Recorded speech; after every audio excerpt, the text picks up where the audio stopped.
Hi guys, welcome back to another vlog. So by the way, this is my another series kasi gusto ko kasi ng sit down vlog. Hindi ko alam kung anong mga topics ang ibibigay ko sa inyo. So ayun, nagta-try na naman ako ng iba and sana magustuhan nyo ang topic na ito. So it's just random topics all about motivation tips, especially if you're working and you're an employee. So, unang-una, ano ba i-unlock yung potential? So, yung potential mo, yung kaya mong gawin and kung ano yung mga skills, talent na posibleng nasa sayo and feel mo hindi mo siya alam kasi busy ka sa work or like maraming pressure ka sa work. And now, it's time to reflect. Ano-ano nga ba ang mga potential ko, yung kaya kong gawin na hindi kaya ng iba, yun lang. So, unang-una, para i-unlock yung potential is i-identify your strengths and weaknesses. Ano nga ba yun?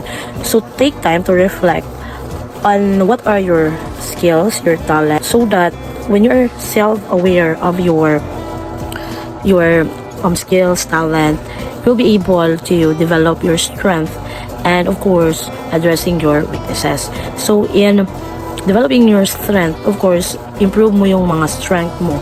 So, halimbawa, kaya mong mag-manage ng iyong time, kaya mong meron kang financial literacy, kaya mong mag-multitask sa iyong trabaho, then you should be able to develop that strength. And for weaknesses naman, pwede kang mag-attend ng mga seminar. You can have peer coaching with your friends. Some of the weaknesses that we have, especially in working, minado ako na meron din ako nito, like yung lack of time management. Hindi ko kayang i-manage yung time ko. Procrastination, yun yung nagde-delay tayo ng work, tapos pag deadline na yun yung gagawin natin yung mga trabaho natin. So ayun, procrastination can lead to like maraming error yung report, kaya instead na mamadali yung ating trabaho ay pinapaulit-ulit na lamang kasi nga hindi maayos na pagkagawa kasi dali-dali lang. And of course, lack of time management na siyang yun, hindi ko kaya. Tapos yung misorganization or disorganization of the work. So yun yung mga weaknesses ko na na-identify ko as I work in the work that I have now. And number 2, so ano pa ba ang second tip to unlock your potential? So you should set clear expectation and seek opportunity. So dapat i-define mo ano nga ba ang goals mo and para alam mo kung saan ka patungo. So halimbawa, kung gusto mo ma-promote sa iyong work in the after 5 years or 6 years, then you should know how to achieve that goals. Or like, kung ayaw mo namang magtagal sa corporate work mo or sa trabaho mo and you want to go out of your work kasi parang ano na siya, parang na-realize mo kapoy na and you're tired na, exhausted, so you should learn another skills, another opportunities or another projects. Like, gusto mo bang mag-business, mag-aral ka paano mag-build ng business para in the long run, after you decide to resign of your work, meron kang pupuntahan. Hindi pwede na mag-resign ka na wala kang pupuntahan, or you want to go to abroad to work, so dapat aralin mo yung pupuntahan mo doon, if kaya mo ba mag-work sa ibang bansa and cultures doon, hindi ka ba magka-culture shock. Ayun, so dapat magkaroon ka ng achievement goals, aspirations para alam mo kung paano ang gagawin mo. So halimbawa, kung gusto mo ma-promote, of course, attend ka ng mga seminars, ganon, workshops tungkol sa trabaho mo para mas lalong efficient ka pa, competent, and gagalingan mo pa. For example, mag-ano ka ba ng mga other projects like business, so aralin mo yung business na gusto mo. Like, for example, gusto mo ng online selling, piggery, or other business ventures para hindi ka ma-scam. Ayun, so dapat aralin mo yon. And gusto mo mang mag-learn ng other skills para lang sa gayon, yun na lang gawin mong business. Like, gusto mo bang mag-bake ng cake, gusto mo bang pumasok sa content creation, gusto mo bang ano pa bang mga need ng skill, software, gusto mo bang magtayo ng printing machine, printing shop, then aralin mo yan. So ayun, second is set your goals and seek for opportunities. Yun yung another way para unlock yung potential mo as a person at sila as an employee na din. So number 3, another way to unlock your potential is embrace continuous learning.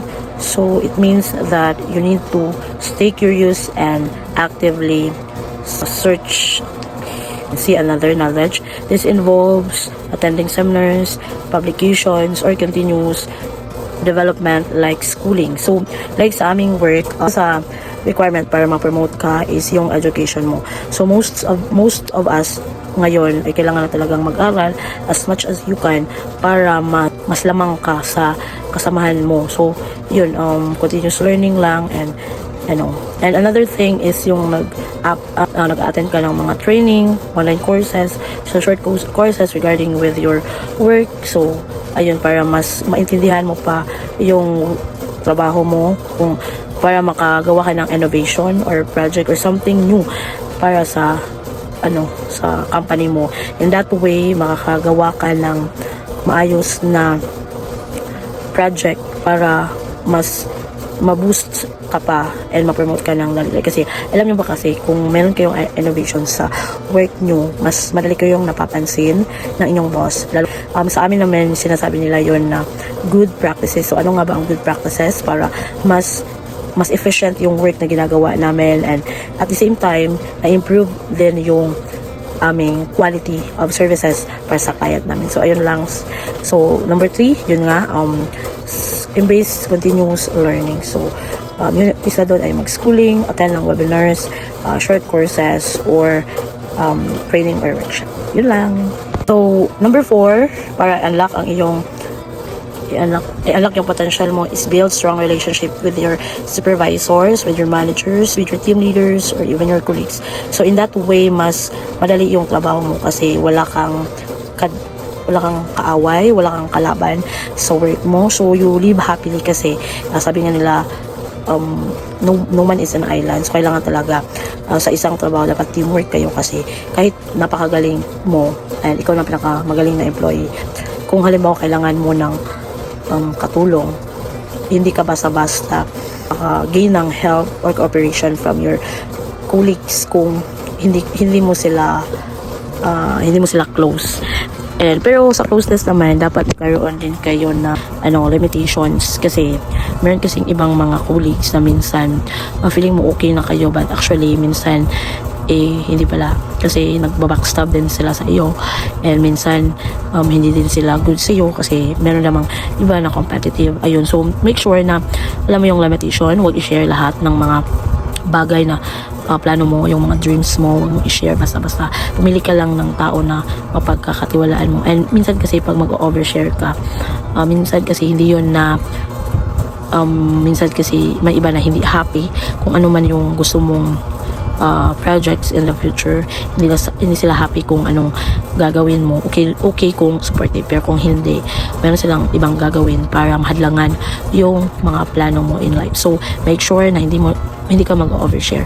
Yun lang, work involvement yung i-share mo, and much better you seek.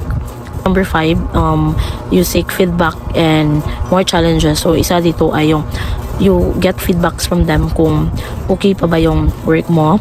And of course, kung hindi mo kaya, make sure to seek help from them. So mag-ask ka. Huwag kang mahiya or huwag kang hypocrite nga, alam ko na to lahat.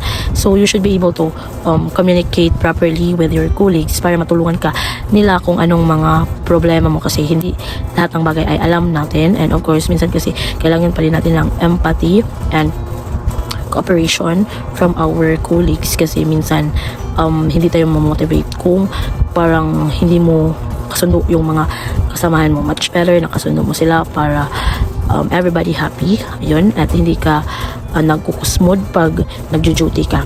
So ayun lang mga ma'am sir, sana ay meron kayong natutunan sa aking sinasabi ngayon. Kung wala naman kayong natutunan ay okay lang. So kung meron kayong natutunan, please do like, subscribe to my YouTube channel, and para ma-notify kayo for my next video. So yun lang po, at maraming salamat sa panonood.